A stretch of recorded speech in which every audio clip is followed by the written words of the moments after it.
2022 मध्ये महाराष्ट्राचे तत्कालीन राज्यपाल भगतसिंग कोश्यारी यांनी एक विधान केलेलं आणि संपूर्ण महाराष्ट्रात वादाची ठिणगी पडली।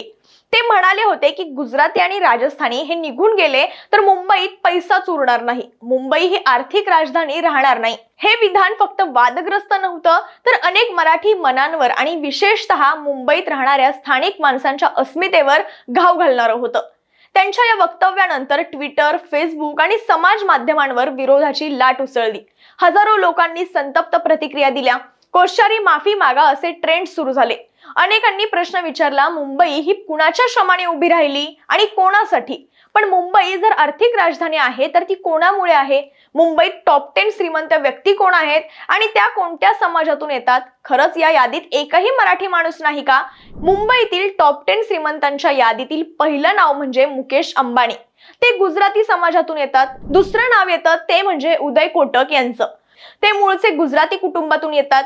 तिसरं नाव येत आहे ते म्हणजे रतन टाटा यांचं।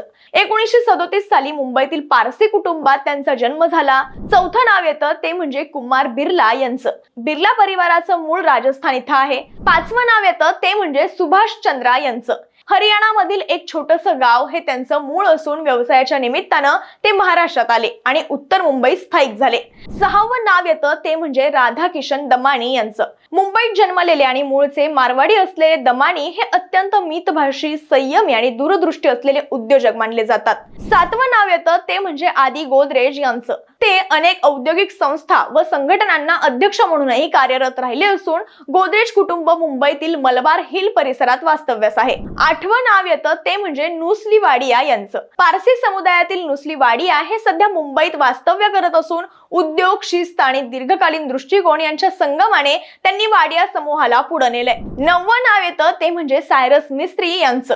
सायरस मिस्त्री आणि शापूरजी पालोनजी समूह यांना दीर्घकाळाचा औद्योगिक वारसा आहे। 10वं नाव येतं ते म्हणजे दिलीप सांघवी यांचं। ते गुजराती जैन कुटुंबातील आहे।